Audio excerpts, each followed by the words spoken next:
10 psychological triggers to make people buy from you. This will definitely increase your conversion rate. Number 1, the psychology of simplicity. Use short and simple words. Don't say, "You will become financially successful." Instead, you should say, "You'll make up to $2,495 every week." Don't say, "Want your entire body to look more appealing." But say, "Man, do you want a rippling, rock-hard stomach?" Or women, "Do you want lean, luscious thighs?" So follow these 4 simple prescriptions for highly readable writing. But before you grab an axe and start chopping down your headlines like an oak tree, realize that well-written long headlines can be, and often are, remarkably effective.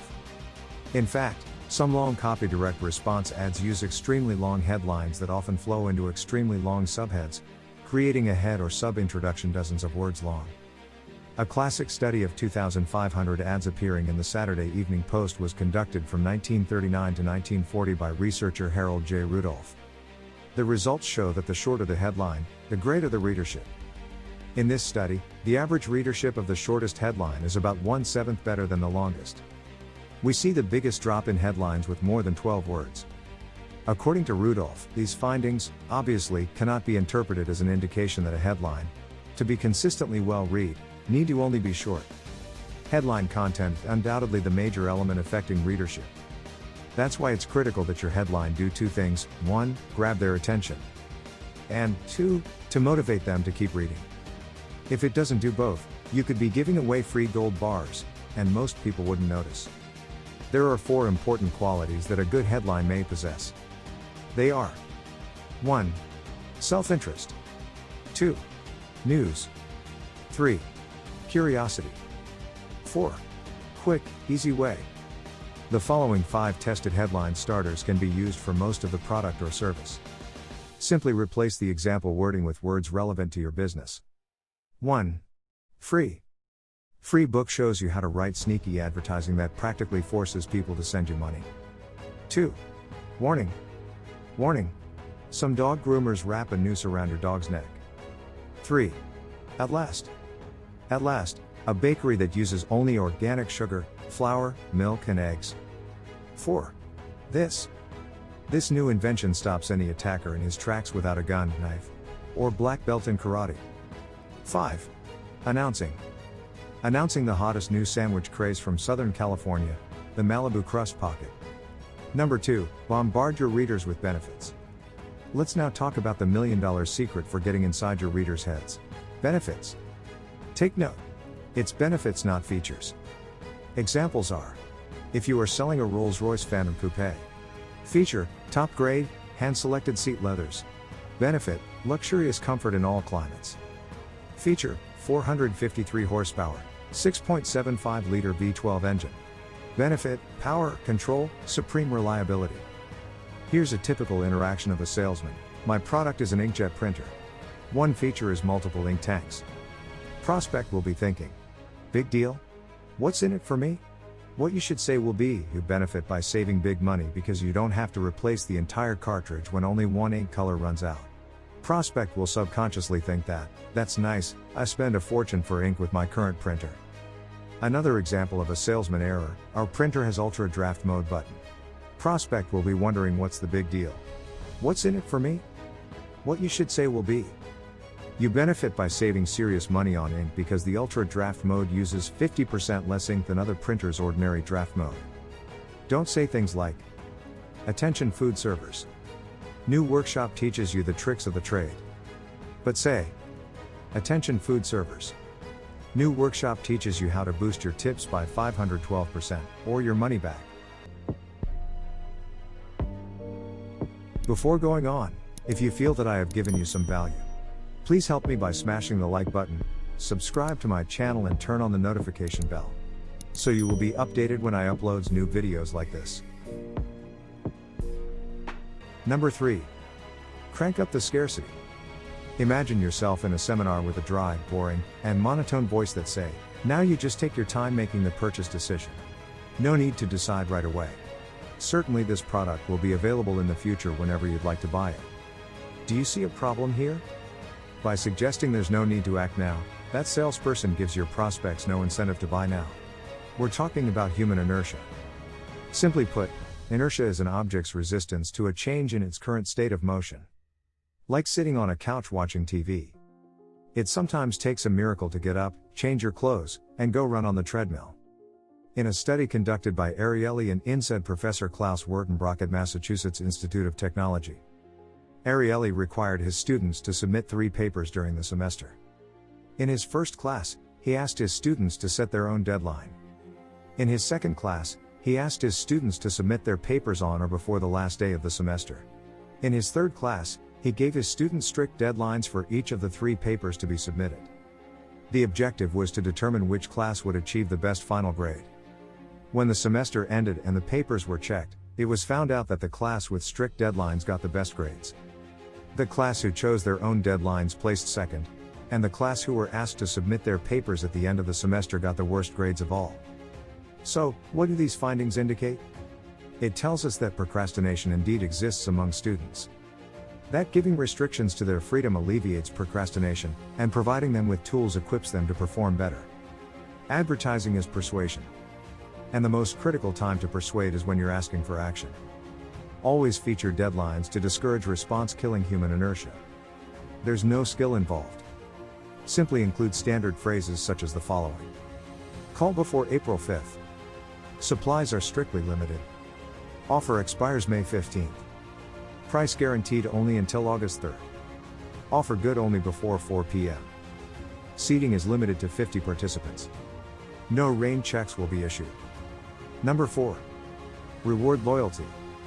It seems like everyone has a loyalty program these days. Buy a cup of coffee, and you get a punch card that promises a free cup after you purchase a specified number of additional cups. Shop at the grocery store, and you get points to reduce the price of gas. Our wallets bulge with partially punched cards, and our key rings are stuffed with plastic barcode tags, all in the name of loyalty. Do these actually work?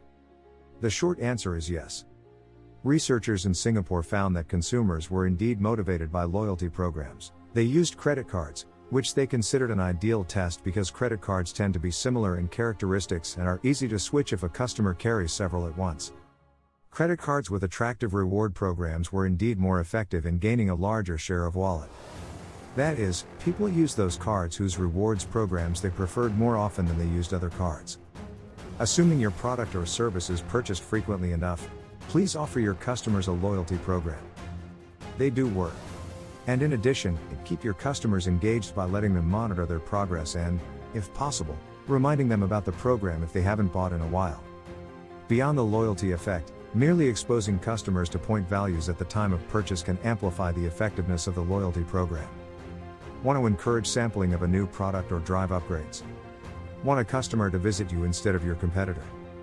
Try something along the lines of 100 extra rewards points with every purchase. Note that bigger numbers may seem more important to consumers, so a little point inflation could be a good thing.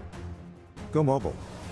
There's little doubt that mobile marketing technology and personal targeting will create even more effective loyalty programs. And, perhaps, that annoying pile-off. Plastic loyalty cards will be a thing of the past. If you have a loyalty program, or are planning one, be sure to evaluate how it will function with mobile targeting. Number 5, the psychology of social proof. It doesn't matter if you sell to doctors or pizzeria owners, people believe testimonials. They have since the very first one was used in 1926 by Pond's, the cold cream company. And if you're not using them, you're not just missing the boat, but the 220,000-ton Royal Caribbean Oasis of the Seas, the largest cruise ship on planet Earth. How do you get them? Ask. Simply write an email to your customers and say, "We want to make you famous." Then tell them you want their honest opinions about your product or service. Explain that you're putting together a new ad, website, or in your social media, and you'd like to use their testimonial along with, if they'd like, their photo. In exchange for this, most folks will be happy with a few copies of the finished piece to show friends and family. For example, let's say you're a website designer. You might ask questions such as, "What do you think about our design services? What kind of response are you getting from your new site? How do our services compare with other designers you've used? What do you like best about the way we do business? Are our prices reasonable? Would you recommend us to a friend or would you hire us again?" Remember, if you want people to respond to your offer, you have to make it as easy as possible for them. Don't you be the lazy one. Do not belittle the power of social proof, If you monitor the successful ads or landing pages out there, most of those have tons of testimonials in it. It can be the thing that make or break your whole campaign. Number 6, power your ads with pictures. Everyone knows the expression. A picture is worth 1,000 words, but most don't know that this idiom is backed by scientific research. In 1991, Roper Starch Worldwide conducted a study of 2,000 consumers in 10 U.S. markets, who responded to 650 newspaper ads in a large variety of retail and national categories. The results scientifically proved how the inclusion of pictures, whether photos or illustrations, directly impact advertising response, no matter what type of product or service is being promoted. Here are the results of that study. Ads consisting of 50% visuals, photos, video, graphics elements, were noted 30% more often than ads with no visuals. Ads consisting of 75% visuals are noted 50% more often than ads with few or no visuals. What I meant here is not simply just a picture on your ad, but photos of how your product is being used in your landing page. Ads with 10 or more visuals are 55% more likely to be noted than ads with fewer or no visuals. Read most scores jumped by 70% for ads with 10 or more visuals, showing the product attracts readers 13% more often than showing no product. Photos are the most compelling type of graphics and attract the greatest readership. I will tell you what are the 7 best types of photos to post. Multiple studies show that the following types of photos attract the most attention. In a classic survey performed for the Kimberly-Clark Corporation by the Gallup Research Bureau, 29,000 readers of 20 different Sunday newspapers in 16 cities were questioned. Gallup found that readers preferred the following pictures, listed in order of preference. 1. Children and babies. 2. Mothers and babies. 3. Groups of adults. 4. Animals. 5. Sports scenes. 6. Celebrities. 7. Food.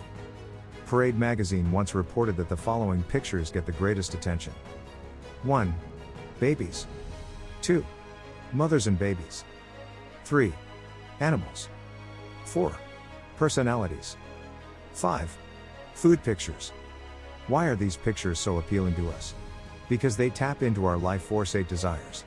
We want love, to protect and care for our family, for social acceptance, the drive to win, status, and food and drink. Number 7. Demonstration and action.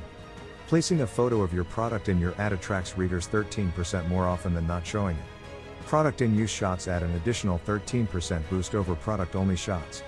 Why is that so? In use photos add action, drama, interest, and demonstrate your product or service and engage readers' imaginations. Ads with photos or illustrations of people increase noted scores by nearly 25% over ads without any people or visuals. Company A's headline reads, "Mugger Stopper," and features a close-up of a woman's hand holding the product as if she were showing you the label.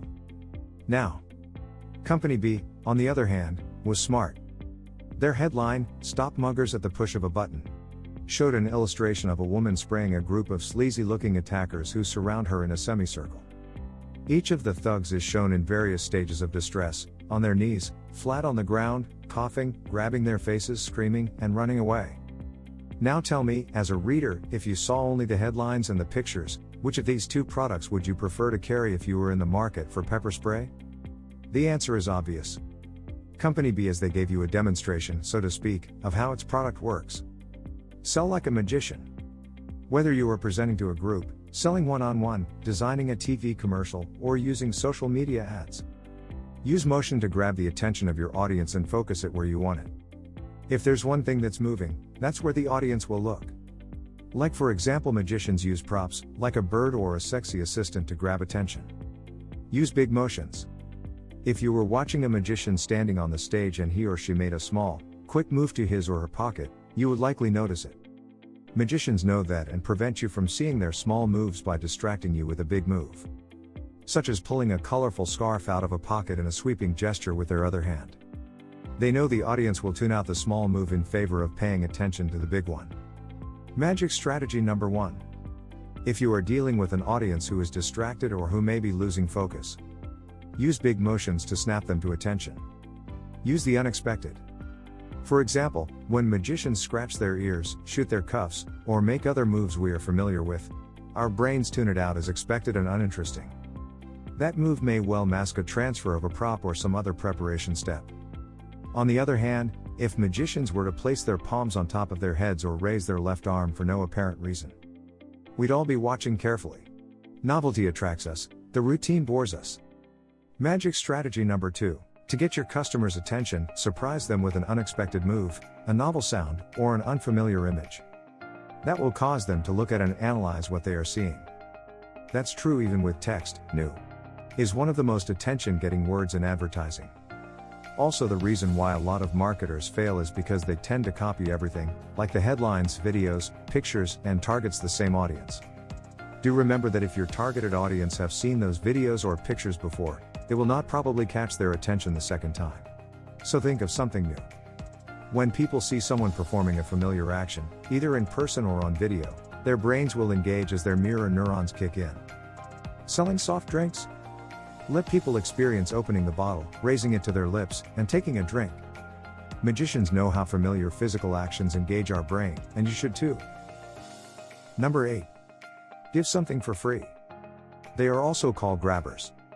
They're little items you attach to the top of the first page of your sales letter that grab people's eyes and to exchange it with their email address or time. You have probably accepted a free coffee bean package coupon even if you do not drink coffee. You are probably one of those customers of a buffet restaurant who stuff as much food as you can in your mouth even if you are already overwhelmingly glutted. In other words, the things that we never thought of buying or consuming suddenly become amazingly appealing to us, as soon as they are offered to us for free. In an experiment conducted by Ariely, with Massachusetts Institute of Technology PhD student Christian Champagne, and University of Toronto professor Nina Mazar, they studied consumer behavior by selling 2 types of chocolates, the Hershey's Kisses and Lindt Truffles. Lindt Truffles are manufactured by a Swiss firm that is known for using various types of fine cocos in their products, while Hershey's Kisses are known to be delectable but more ordinary compared to Lindt. They initially offered a kiss for 1 cent and a Lindt truffle for 15 cents. And the result? Over 70% of the consumers bought Lindt Truffles while the rest bought Hershey's Kisses. Apparently, majority of the consumers looked at the price and used it as basis for the quality of the product. The more expensive the chocolate, the more of high quality it is. Indeed, it was a rational move. In the second phase of their experiment, Ariely and his colleagues lowered the price of the chocolates by 1 cent. The Lindt Truffle became 14 cents while the kiss became free. Guess the result? Majority of the consumers opted to get free kisses and totally ignored the Lindt Truffles. Now, where did all the rationality go? This is no different when you visit a sports store to purchase a pair of socks. The type with high quality padded heel, ideal for basketball. A few minutes later, you walked out of the store, not with the pair of socks you initially wanted to buy, but with 2 cheaper pairs of socks that were offered at 50% discount each. In this case, you gave up quality as you were enticed by the discount. Is this what you call a better deal? How come when products are offered for free, people tend to become irrational? All of us will probably agree that there are always advantages and disadvantages in everything we do. However, when we are offered something free, we tend to forget about the disadvantages. We feel as if we are always on the upside when we get something at no cost. Ariely also explains that the concept of zero indeed has an impact on time. For example, we may be enticed to stand in line for 45 minutes just to get free ice cream when we could have earned a living if we used 45 minutes of our time to close a business deal instead. Indeed, free is such a powerful thing. I am not telling you to give out free ice cream or chocolates. As an online marketer, you can give out free cheat sheet, ebooks or tips etc. to exchange for their contact details. Okay. Here's a quiz. Suppose I offered you a choice between a free $10 Amazon gift certificate and a $20 gift certificate for $7. Think quickly. Which would you take? If you jumped for the free certificate, you would have been like most of the people that were tested at one of the malls in Boston. But look again. A $20 gift certificate for $7 delivers a $13 profit. That's clearly better than getting a $10 certificate for free, as your value is only $10 compared to $13. Can you see the irrational behavior in action? Number 9. Create an enemy. Sometimes the best thing for a brand is an enemy. A rival brand that can be the focus of advertising and customer loathing. Take Apple, for instance. They are a brand envied by all. The firm that began by building some of the first home computers turned their customers into legions of fanatical evangelists. Indeed, brain scans show that when you put Apple true believers in a free machine, their brains light up in the same areas normally triggered by religion. Us versus them. In neuromarketing terms, our brains are hardwired to want to be in one or more groups. Brands that can be positioned to put their customers into a group will find that their efforts will be enhanced by their customers' own need to belong. In addition, the brand's customers will likely cultivate a dislike for other brand groups. Jumping back to Apple, they continued to push people into one of two camps. They again portrayed Windows, PC users as mindless. In this case as blindfolded business people functioning like suicidal rodents following each other off a cliff. Fast forwarding to recent times, we have the wildly popular I'm a Mac versus I'm a PC ads. These ads draw a sharp distinction. Do you want to be one of the cool kids, or a dork? Compare people, not products. Note the common characteristic of these and many other Apple commercials: they focus on the people who use each product. These ads convey little or no actual product information, and instead mock PC users while portraying Apple users in a favorable way. Our customers are different or better. Although the us versus them strategy works better when products are visible to others, for instance cars, apparel, mobile phones, etc., there is no reason why it can't be used by any brand that people feel at least a little attached to. It's critical to make your customers feel different and to interact with them in a way that makes that more credible than a passing ad slogan. Make your customers feel like members of a group. Have you been able to make your customers feel different from those of your competition? Does your brand have a tribe? Have you been able to define an enemy group that strengthens the cohesiveness of your own? If you can accomplish this and fan the flames of rivalry, you'll create not only more loyal customers, but also brand advocates and evangelists. This don't just work for big brands. If you take a closer look at the marketers out there, you will notice that they try to make their customer feel like a group. If you join some of their Facebook group, they will call themselves the Ninja Family, Hustle Family, etc. This creates an us versus them. Number 10, the psychology of pricing. What's the difference between $19.98 and $20? It's psychological pricing, and you see it used everywhere from department stores to restaurants to furniture retailers, even jewelers. Walmart is known for its heavy use of psychological pricing, with their favorite end digits being 97. Odd-even pricing theory says that prices ending in odd amounts such as 77, 95, and 99 suggest greater value than prices rounded up to the next whole dollar. $9.77 seems like a better deal than $10. And 64 cents for a pound of bananas seems to be an okay price, but 70 cents? You gotta be kidding. But it's more than the idea of saving a few cents. For advertisers like you and me, the effects of such a seemingly simple technique can be dramatic. One of the key insights of behavioral pricing is that items that don't sell can change what does. Amos, the Williams-Sonoma chain, known for high quality and prices to match, once offered a fancy bread maker for $279. They later added a somewhat bigger model, pricing it at $429. Guess what happened? The $429 model was a flop. Unless you're running a boarding school, who needs a bigger bread maker? But sales of the $279 model nearly doubled.